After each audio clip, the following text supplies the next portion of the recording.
नमस्कार. निवेदक विठ्ठल पवार या माझ्या यूट्यूब चॅनलमध्ये आपल्या सर्वांचं मनापासून स्वागत करत आहे. गुढीपाडवा विशेष हा व्हिडिओ आपल्यासाठी घेऊन आलो आहे. तत्पूर्वी निवेदक विठ्ठल पवार या माझ्या यूट्यूब चॅनलवर जर आपण नवीन असाल तर माझ्या यूट्यूब चॅनलला आपण सबस्क्राईब करा. व्हिडिओ आवडल्यास लाईक करा, शेअर करा आणि सर्वात महत्त्वाचं म्हणजे कमेंट्स करायला विसरू नका. चला तर पाहूया गुढीपाडवा विशेष असलेला आजचा व्हिडिओ. माझ्या तमाम हिंदू बांधवांनो आणि भगिनींनो, सर्व दृष्टीनं प्रसन्न असणारा चैत्र महिना जेव्हा येतो तेव्हा हिंदू धर्मियांच्या नववर्षाला खऱ्या अर्थानं प्रारंभ होतो. आनंदाप्रित्यर्थ गुढी उभारून केला जाणारा सण म्हणजे गुढीपाडवा. गुढीपाडवा विशेष. गुढीपाडवा हा हिंदू नववर्षाचा प्रथम व प्रारंभ दिवस असून महाराष्ट्रात अत्यंत उत्साहात आणि भक्तिभावानं साजरा केला जातो. हा दिवस चैत्र शुद्ध प्रतिपदेला येतो आणि वसंत ऋतूंच्या आगमनाचे प्रतीक मानला जातो. मग गुढीपाडव्याचं महत्त्व काय आहे? हिंदू नववर्षाची सुरुवात गुढीपाडव्याच्या दिवशी नवीन संवत्सर सुरू होते. त्यामुळे हा दिवस नव्या संकल्पांचा, नव्या आशावादाचा आणि पवित्र, तितकाच मंगलमय आणि तितकाच तो आनंदाचा असतो.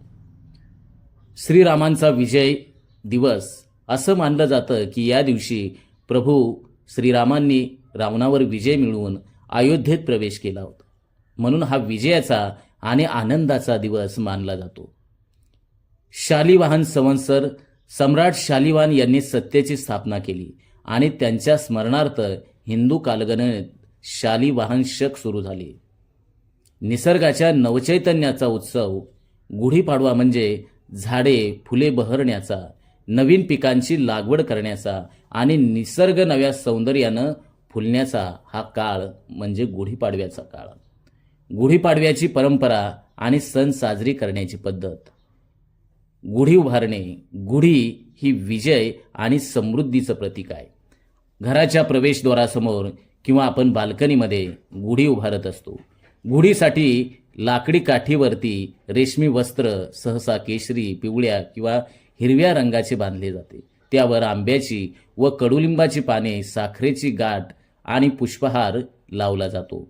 गुढीच्या शिखरावरती तांब्या कळशी ठेवून तिला उंच धरलं जातं. पूजा व आरती. गुढीची पूजा केली जाते आणि कुटुंबातील सदस्य एकत्र येऊन श्रीराम आणि देवींच्या नावानं प्रार्थना आराधना करत असतात. गोडधोड भोजन. या दिवशी पुरणपोळी, श्रीखंड, गोड भात आणि इतर पारंपरिक पदार्थाचा आनंद घेतला जातो. कडुलिंबाच्या पानांचं सेवन केल्यानं आपल्याला आरोग्य लाभतं असं मानलं जातं.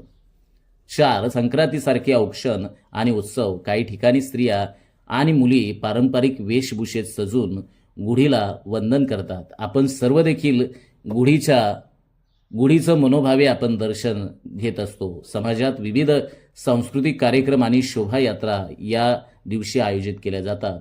मग गुढीपाडव्याचं आधुनिक महत्त्व. आजच्या काळातही गुढीपाडवा नव्या संकल्पाने आणि सकारात्मकतेनं नवीन सुरुवात करण्याचा हा खरं तर दिवस आहे. या दिवशी उद्योग, व्यवसाय, शिक्षण आणि नवनवीन उपक्रमांची सुरुवात या दिवशी केली जाते. तसेच हा सण सामाजिक एकात्मतेचं प्रतीक आहे. गुढीपाडवा तुम्हाला आणि तुमच्या परिवाराला मंगलमय जावो हीच मनापासून शुभेच्छा. धन्यवाद. आमच्या चॅनलवर नवीन असाल तर सबस्क्राईब बटनावर क्लिक करा आणि बेल आयकॉन प्रेस करा.